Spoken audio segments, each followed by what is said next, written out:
Now let's move on to the 16th principle of literary criticism, the analysis of the poem. There are 3 qualifications of a good critic. Number 1, he must be skilled at experiencing the state of mind relevant to the work of art he is judging. Number 2, he must be able to distinguish experiences from one another as regards their less exterior features. And number 3, he must be a sound judge of values. Upon all this matters psychology, he is ignorant of the general psychological form of the experiences with which he is concerned. He has no clear ideas as to the elements present or as to their relative importance. At the very least, an understanding of the structure of these experiences can remove certain misconceptions which tend to make the opinions of individuals of less service to other individuals than need be.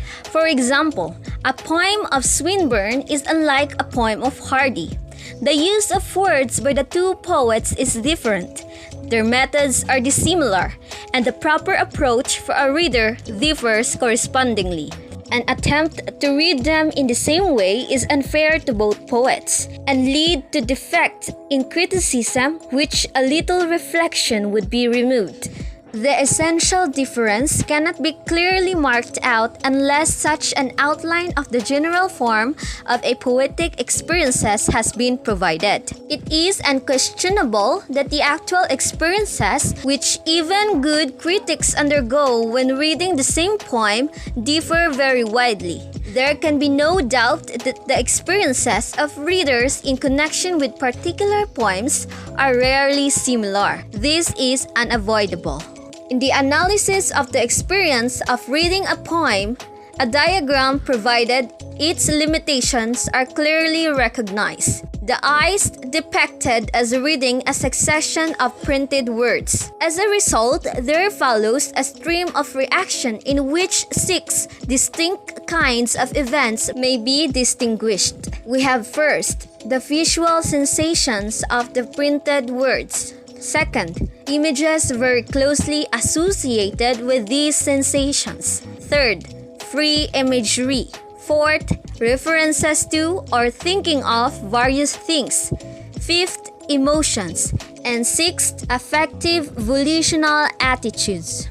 In the whole reactions to a poem or to a single line of it, their free images are point at which 2 readings are most likely to differ. The stimulations from the reading of the poem find an immense hierarchy of systems. The effect of grasping the literal sense of a word is immensely increased and widened when it is reinforced by fresh stimulation from tied images, and it is through this that most of the emotional effects are produced. In the poetic experience, words take effect through their associated images, and we are content to call their meaning. What meaning is and how it enters into the experience we shall consider. Now let's move on to tied images. Visual sensations of words do have certain regular companions, so closely tied to them as to be only with difficulty disconnected. The chief of these are the auditory image, or the sound of the words in the mind's ear, and the image of articulation, or the feel in the lips, mouth, and throat of what the words would be like to speak. Auditory images of words are among the most obvious of mental happenings. Any line of verse or prose slowly read will for most people sound mutely in the imagination somewhat as it would if read aloud. The sensory qualities of images, their vivacity, clearness, fullness of detail, and so on, do not bear any constant relation to their effects. An image may lose almost all the sensory nature to the point of becoming a mere skeleton, and yet represent a sensation quite as adequate as if it were flaring with hallucinatory vivity. In other words, what matters the most is not the sensory resemblance of an image to the sensation, but some other relation hidden from us in the jungles of neurology. Then, we should avoid the tendency to assume that the more clear and vivid an image, the greater will be its efficacy. There are people who never experience imagery at all. The efficacy required must include control over emotional as well as intellectual reactions.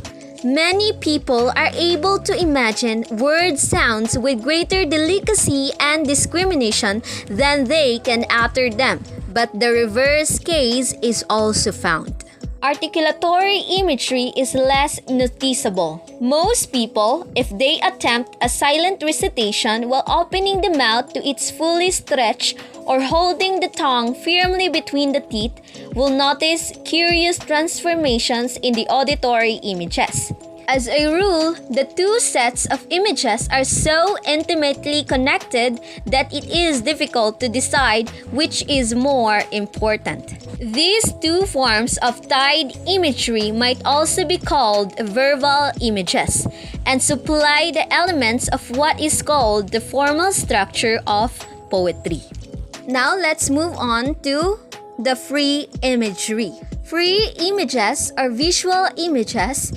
Pictures in the mind's eye occupy a prominent place in the literature of criticism. Since for every possible kind of sensation, there is a corresponding possible image. It is a mistake to assume that all attentive and sensitive readers will experience this same image.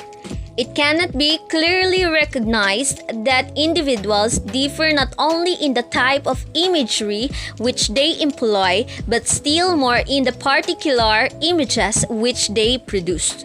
For example, 50 different readers will experience not one common picture, but 50 different pictures.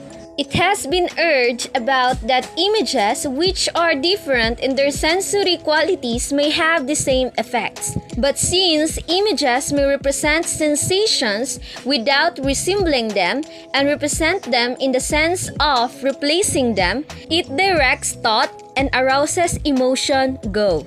As we have seen, it is natural for those whose imagery is vivid to suppose that clearness go together with power over thought and feeling. However, to judge the image as a picture is judged would be absurd.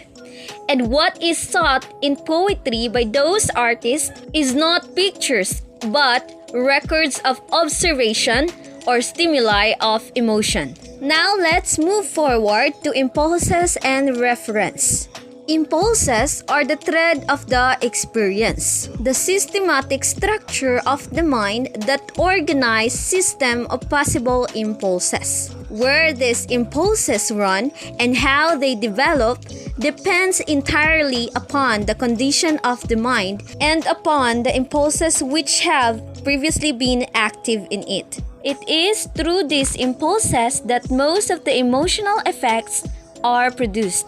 References are the only mental happenings which are closely connected with visual words, as their tied images are those mysterious events which are usually called thoughts. The mere sight of any familiar word is normally followed by a thought of whatever the word may stand for. There is no doubt that causal relations hold between events in the mind and events outside it. But most thoughts are of things which are not present and are not producing direct effects in the mind.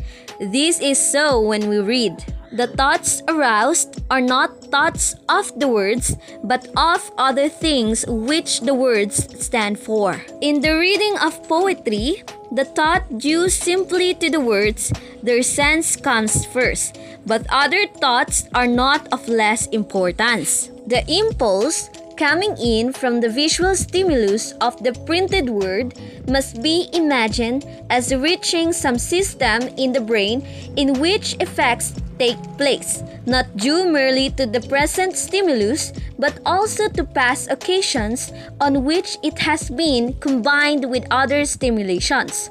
These effects are thoughts. Now let's go down to the last part, emotions and attitudes. A feeling and an emotion refers to anything, refers in the way described.